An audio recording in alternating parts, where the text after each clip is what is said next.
안녕하십니까? 예, 교과 공부 시간이 됐습니다.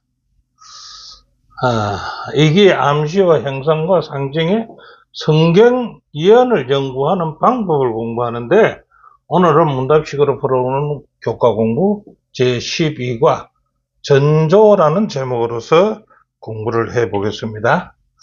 자, 12가 전조. 성경에서 기록된 두 사건을 통해서요, 마지막 날 사건의 전조를 볼 것인가? 그냥 뭐냐 그러면 계시록 13장. 이 내용은 암시는요, 분명히 사드락과 메삭과 아벳느고의 이야기로 예정되어 있고요. 두 번째 이야기는 지금부터 그리스도의 재림 사이에는요, 어떤 일이 있을 것인지를 초기 그리스도인의 경험들을 신약 성경을 통해서 살펴보기로 하겠다 이겁니다. 이 두 사건에서 마지막 때의 전조는 어떻게 나타나는가를 우리는 오늘 공부를 해보겠네요. 자, 두 이야기에 나타난 놀라운 특징들은 무엇이며 우리에게 주는 교훈은 무엇일까요? 예, 첫째, 그들 모두는요, 놀라운 믿음과 용기가 있었다는 겁니다. 그리고 마지막 때의 성도들이 가져야 할 믿음과 용기라는 것이죠. 두 번째는 그들은 가장 힘든 상황에서도 마음의 평화를 찾는 방법을 오늘날 우리는 알아야 되겠다 하는 것입니다. 그들의 마음의 평화, 어려운 상황에서요. 그래서 예수님은요, 우리 보고 두려워하지 말라고 했지 않습니까? 그리고 너희 마음에 근심하지 말라고 말씀하신 것입니다. 자, 예언을 연구한다면요, 연구의 초점은 무엇이 되어야 하는가를 살펴본다면요, 예언을 연구할 때 그 초점은 반드시 누구가 되어야 되나? 그리스도라는 것을 우리는 기억하고 예언을 연구해야 된다라고 얘기합니다. 그리고 지구의 마지막 종말을 묘사하는 장면에서도 그리스도가 그 예언의 초점이 되어야 한다라고 얘기합니다. 자, 그리스도가 초점이 되어야 하는 이유는요, 예수님은 제자들에게 너희는 마음에 근심하지 말라. 하나님 믿으니 또 나를 믿어라. 라고 가르치시지 않습니까? 하나님께 충성하고자 하는 사람들에게는요, 마지막 때의 사건들은 어렵고 힘든 일이라는 것은 분명합니다. 그렇지만 결국에는 우리는 두려움이 아닌 소망으로 이 사건들을 바라보아야 하기 때문에 우리는 성경 연구를 할 수밖에 없다. 예언을 연구할 수밖에 없다. 기억절은 그렇게 말합니다. 하나님이 우리에게 주신 것이 두려워하는 마음이 아니라는 겁니다. 오직 능력과 사랑과 절제하는 마음이라고 디모데후서 1장 7절에 말씀하고 계십니다. 자, 첫째 날 들어가서요, 다니엘 2장과 예언에 대한 역사주의적 접근 방식은 어떤 것인가? 다니엘 2장의 예언의 특이한 것은 어떤 것이 있습니까? 이렇게 말합니다. 성경 전체에서 가장 강력한 예언 중 하나로 인정되는 사건이 다니엘서 2장의 예언의 사건이다. 이렇게. 자, 다니엘 2장의 예언은요, 예수님 초림으로부터서 약 500년 전에 기록된 예언인데요. 그 예언의 내용은요, 어디서부터입니까? 바벨론 시대로부터서 메데 페르시아, 그리고 그리스, 로마를 거쳐서 로마가 분열된 10나라, 오늘날과 같은 현대 유럽 국가에까지 이르는 전 세계적 역사를 예언했다. 이렇게 얘기할 수 있습니다. 자, 다니엘 2장 31절부터 45절에 느부갓네살의 신상의 꿈은 무엇이며 다니엘은 어떻게 해석했는지를 한번 볼까요? 자, 느부갓네살의 꿈을 꿨습니다. 꿈의 신상을 잊어버렸습니다. 이것을 다니엘이 이제 가르쳐 줍니다. 다니엘 2장 32절, 33절. 그 우상의 머리는요, 임금이 꿈을 꾸던 그 우상의 머리는 정금이었더라. 그리고 가슴과 팔은 은이요. 배와 넓적다리는 노시고요. 그 종아리는 철이요. 그 발은 얼마는 철이고 얼마는 진흙이지 않습니까? 라고 왕에게 얘기를 해 줍니다. 예, 그 신상을 본 것이 느부갓네살이 맞다라고 얘기하겠죠. 근데 그 꿈은 이제 해석을 해줍니다. 해석을 어떻게 하는가? 자, 우상의 금머리 정금이었던 그 왕은 곧 그 금머리입니다. 금머리였던 정금으로 된 금머리는 왕입니다. 그리고 은의 가슴은요, 메데 페르시아를 얘기하는 겁니다. 세 번째는요, 노소의 배는요, 그리스를 얘기하고요. 철을 다리는 로마를 얘기하고요. 그 다음에 철과 진흙은 분열된 열국이 이 열국을 나올 것인데 그 열국은 합하지 못할 것이다 라고 이한 해설을 했습니다. 그 외의 해석들은 어떤 게 있을까요? 종말 예언은요, 모두 다니엘 2장에서 제시된 기초를 두고 따른다는 것입니다. 나머지 예언들을 또 다니엘 2장과 마찬가지의 순서로 하나님께서 영원한 왕국을 세우실 때까지 한 제국에서 다른 제국으로 이어진다라고 얘기하고 있습니다. 자, 예언은요, 고대에서 시작하여 우리 시대까지 차례대로 끊임없이 등장하는 제국의 모습으로 역사 가운데 이루어진 것을 우리는 압니다. 그래서 이 예언의 해석은요, 무슨 주의 해석 방법? 역사주의적 해석 방법으로 접근해야 된다라고 얘기합니다. 자, 다니엘 2장 43절에요. 열국은 합하지 못할 것이라는 그 예언을 뒤집기 위해서 열국들은 어떤 방법을 취했는지 한번 볼까요? 자, 열국을 합치기 위해서 그 국가의 통치자들과 백성들은 분열을 막기 위해서 그 분열된 것을 합하기 위해서 서로 통혼했으나 그 통혼으로 막지 못했다는 것입니다. 그것을 갖다 얘기하기를 예를 들어서 영국의 왕실의 원저라든지 원저 제도나 독일식 작센 코브르크 코티에 따라서요, 영국 왕족 중 많은 사람들이 독일과 혈연 관계를 이루었습니다. 그래 했지만은 전쟁은 막을 수가 없었다는 겁니다. 분열은 일어난다는 것입니다. 합치지를 못한다는 것입니다. 자, 예언 연구, 특별히 다니엘서의 역사를 연구할 때 재련교회가 취해야 하는 방법은 역사주의적 방법이죠. 그럼 이 방법 말고는 어떤 게 있습니까? 어떤 때는 과거주의 방식으로 이해하는 데도 있습니다. 그리고 미래주의 방식으로도 해석하는 데도 있습니다. 이거는 다 모르고요. 우리는 역사주의적 해석 방법으로 역사를 연구하고 있습니다. 자, 교훈에서는요, 역사주의적 접근은요, 다니엘서 예언이 고대에서 시작해서 우리 시대에 하나님 나라에까지 이어지는 제국의 모습으로 역사 가운데 이루어진다라고 우리는 이해해야 된다는 것입니다. 자, 둘째 날요, 우상숭배입니다. 느부갓네살이 다니엘 2장에서 꿈으로 인해 감동받은 충성은 어떻게 느부갓네살이 표현했을까요? 자, 이렇게 표현합니다. 느부갓네살 왕이요, 다니엘에게, 자기의 신하 다니엘에게 절을 합니다. 그리고 맹하에서 예물과 향품을 그에게 많이 드리라고 합니다. 이럴 수가 있겠습니까? 그리고 또 왕이 다니엘에게 이르되 하는 말이 너희 하나님은 모든 신의 신이요 모든 왕의 주제시로다라고 말합니다. 자, 이것을 볼 때 다니엘이요, 한 일에 감명을 받은 느부갓네살이 처음에는 다니엘과 그의 하나님께 크게 충성했다라고 우리는 성경에서 볼 수 있습니다. 그것이 지속되지 않는다는 것이 이제 문제지요. 예, 그렇게 하나님께 충성했던 느부갓네살이 3장에서는 어떻게 변하는지를 한번 볼까요? 다니엘서 3장에서는 왕은요, 두라 팽지에다가 금 신상을 만듭니다. 그래서 왕은 그 신상의 우상을 숭배하도록 명령을 합니다. 자, 그 금 신상의 의미는 바벨론과 느부갓네살이요, 영원히 왕으로 다스릴 것을 상징하기 위해서 그 신상 전체를 금으로 했습니다.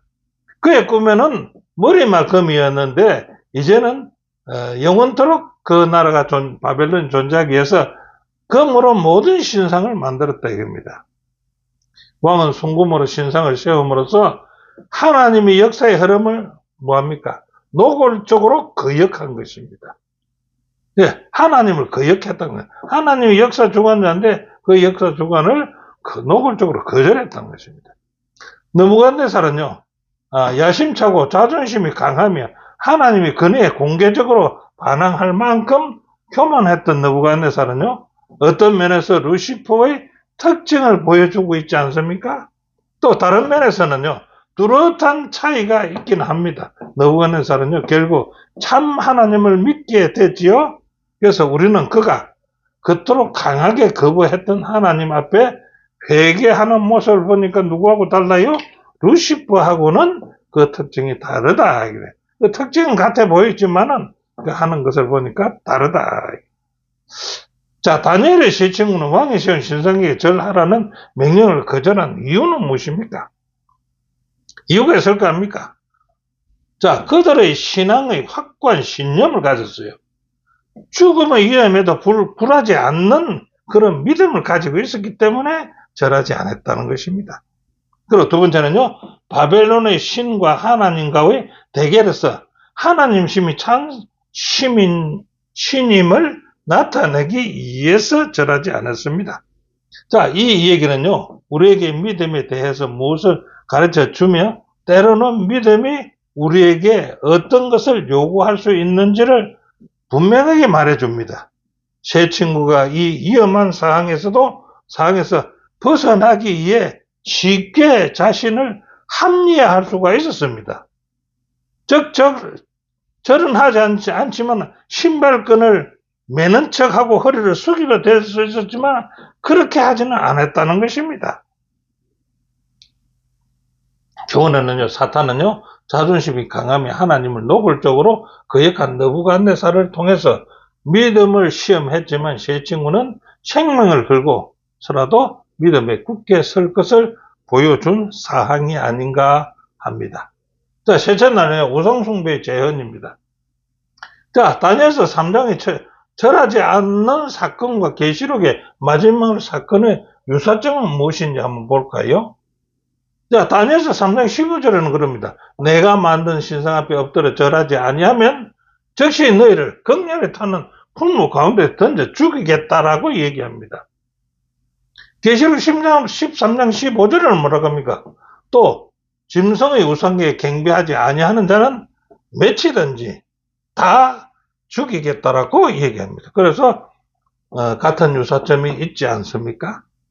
자, 다음 구절에서 인간의 계명과 하나님 계명 사이에 어떤 차이점이 나타나 있는지도 한번 볼까요? 자, 인간의 계명은요, 강압적이고요, 폭력적이며 하게 되면은 죽음이라는 행벌이 따르는 것이 인간의 계명이라는 것입니다. 그것이 계시록 13장 15절 또 짐승의 우상에게 경배하지 아니하는 자는 맺히든지 다 죽이겠다 하지 않습니까? 그리고 계시록 14장 9절에는 누구든지 짐승과 그의 우상에게 경배하고 이마에나 손에 표를 받게 하는데 이것을 받지 않는 자들은 큰 어려움을 당할 것이다. 자, 계시록 19장 20절은 짐승의 표를 받고 그의 우상에 경배하던 자들을 산채로 유황불에 던질 것입니다. 어떤 자들요? 짐승의 표를 받고 우상에게 경배하던 그 자들은 산채로 유황불에 던지겠다는 것입니다. 자, 하나님의 계명은요, 사랑이지요. 자유의지에 의한 자발적인 순종을 하나님은 원하는 것입니다. 강압적이 아닙니다. 죽이겠다는 강압적이 아닙니다. 하늘과 땅과 바다와 물들이 근원을 만드신 이를 경배하라라는 부름을 받았다. 이는 짐승과 그 우상이 아닌 창조주를 경배하라는 것이다. 비슷한 위험에서 직면했던 새 히브리 소년 역시 창조주 하나님 외에는 어떤 존재도 경배하기를 거절했던 것입니다. 자, 경배란 뭐죠? 경배나 예배란 의미는 무엇이며 경배를 받을 대상은 누구인지 한번 볼까요? 예, 경배한다, 예배한다가 절을 하고 향을 피우기도 하지만은요, 반드시 그런 것만은 예배를 의미하는 것은 아니지요. 예, 그래서 어떤 것입니까? 그것이 무엇이든 우리의 궁극적인 충성의 대상이라면은 그것은 경배하는 것이 된다라고 했습니다. 궁극적인 충성의 대상. 우리의 창조주이시며 예수 안에서 우리를 위해 행하신 일을 통해 우리의 구속주가 되심을 생각해 보면 오직 하나님만이 경배받으셔야 한다. 그 외에 다른 모든 것은 우상 숭배이다. 마지막 사건들은 단지 이 진리를 극명하게 드러내게 될 뿐이다라고도 169페이지에 저자는 기록했습니다. 자, 교훈은 다니엘의 세 친구의 경험이 마지막 때에도 반복될 것이다. 그렇겠죠? 창조이시며 구속주이신 예수님 외에 무엇이든 궁극적인 충성의 대상이 된다면 그것은 하나의 우상이 된다라고 얘기하고 있습니다. 예. 자, 넷째 날 초기 교회가 당한 박해를 한번 볼까요? 이 마지막 때에 나타날 사건의 전조는요, 어디에 나타나면 그 행태는 어떻게 되는가? 이것은 마지막 때 초기 교회에 일어났던 일들을 오늘 예를 들어 얘기하는 겁니다. 마지막 사건의 전조는요, 구약 성경과 신약 성경에 모두에 다 나타나고 있지요. 그래서 초기 교회에서는 신약 성경에 나타나겠죠. 그리스도인을 통한 전조는요, 1세기 때 그들의 삶에 가혹한 핍박으로부터 나타나는 걸 우리는 잘 알고 있습니다. 자, 그리스도인들은요, 모세의 신앙을 위협하는 존재로 여기서 유대인들로부터서 많은 핍박을 받습니다. 그리고 로마 제국으로부터서는 혹독한 박해를 받습니다. 자, 세 번째는요, 세상과 음부의 권세는 전력을 다하여 그분을 따르는 사람들을 핍박하며 그리스도를 대적하고 있습니다. 그렇다면 그들이 그리스도인을 핍박하는 이유는 무엇일까요? 자, 그 이유는요, 이교는 만일 복음이 승리를 얻는다면, 그리스도의 복음이 승리를 얻는다면은 그들의 신정과 재단은 일소 당장에 없어질 것이 되리라는 예견 때문에 그들은 이렇게 핍박하는 겁니다. 그리고 두 번째는 그래서 이교는요, 그리스도 교회를 박멸하고자 전력을 기울였지 않습니까? 이것이 각 시대의 대쟁투 39페이지에 있는 말씀입니다. 성경은요, 초대교회의 박해와 계시록 13장의 마지막 때에 어떤 사건이 연관되는가를 한번 볼까요? 자, 초기교회의 사도행전 12장 1절로 17절 그리스도인에 대한 사형이 선고되었지요. 그래서 그 결과로 야고보는 참수형을 당합니다. 그런데 이제 야고보는 참수형이 당하고 이제 두 번째는 베드로가 이제 참수형이 당할 겁니다. 그 베드로는 감옥에 갇힙니다. 잡혀서. 근데 기적적으로 풀려나거든요. 그래 풀려나가지고 성도들이 모여있는 신자들 집회 장소로 향해 갑니다. 그 가니까 신자들이 베드로를 구해주기를 기도하고 있는 중이 아니었습니까? 그가 정말 구원받았는지 받았지만 믿지 못하는 것입니다.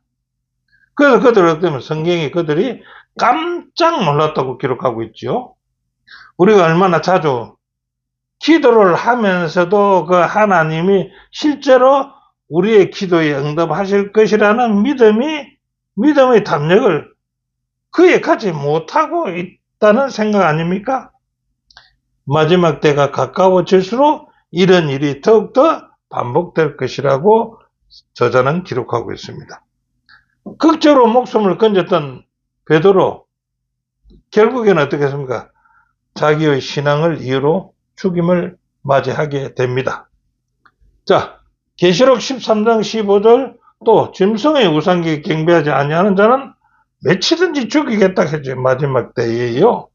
예. 자, 교훈은 초기 교회의 박해가 닥쳤을 때 많은 이들이 결국에는 신앙을 이유로 죽임을 맞이했습니다. 그렇다면 신약 성경의 이러한 기록들은요, 마지막 때 사건의 전조로 기록했다고 보는 것이 정상 아니겠습니까? 자, 다섯째 날 짐승의 표입니다. 마지막 때의 사건은 어떤 사건이면 일부 사람들은 마지막 사건에 대해서 어떻게 말하는가 한번 볼까요? 자, 사건은요, 짐승의 표와 매매권을 사건이 일어날 것입니다. 그리고 일요일 휴업령과 사행제도가 명령이 이루어질 것입니다. 자, 이 두 사건은요, 하나의 사건으로 이어지겠지요? 자, 마지막 사건들이 늦어지자 일부 사람들은 어떻게 말합니까? 안식일 일요일이 어떻게 최후의 대쟁투가 될 수 있는가라고 의심합니다. 마지막 사건들이 늦어지니까 그들은 종말에 대한 우리의 해석에 대해서 회의적이다.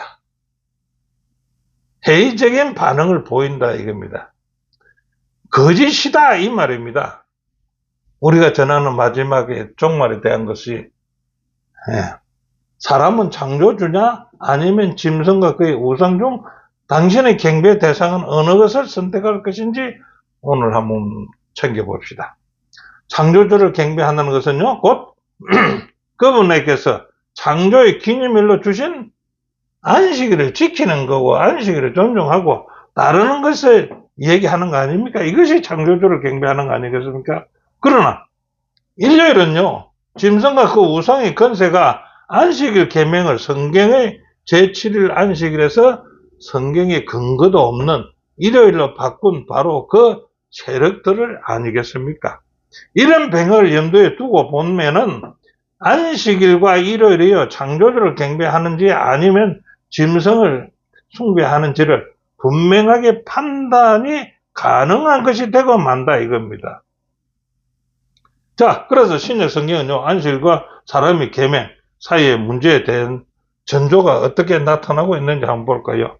마태복음 12장 9절 14절에 예수께서 안식일에 손이 마른 병자를 고쳐주신 것에 대해서 종교 지도자들은요, 어떻게 반응했을까요?